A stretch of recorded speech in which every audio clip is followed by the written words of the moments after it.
GHMC ప్రత్యేక mega sanitization drive ముమ్మరంగా కొనసాగుతుంది. 15 రోజుల్లో జీహెచ్ఎంసీ పరిధిలోని 300 వార్డుల్లో 3209 ఏరియాలు, పాయింట్లు, ఫుట్ఓవర్ బ్రిడ్జీలు, ఫ్లైఓవర్లు, గార్బేజ్ వర్నబుల్ పాయింట్లు, పార్కుల్లో ప్రత్యేక పారిశుద్ధ్య కార్యక్రమం చేపట్టారు. ఇప్పటి వరకు 3870 మెట్రిక్ టన్నుల వ్యర్థాలు, 1339 నిర్మాణ వ్యర్థాలు, మొత్తం 5209 మెట్రిక్ టన్నుల అదనపు వ్యర్థాలను తరలింపు చేపట్టారు.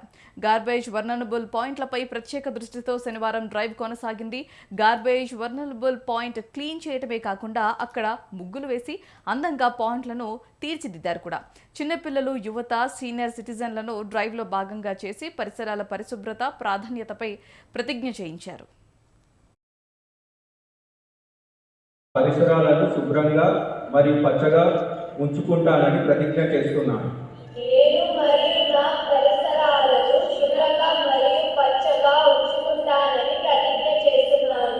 నేను నా ఇల్లు, నా వీధి, నా నగరం మరియు నా కార్యాలయాన్ని శుభ్రంగా ఉంచుతానని మరియు చెత్త రహిత నగరానికి మద్దతు ఇస్తానని ప్రతిజ్ఞ చేస్తున్నాను.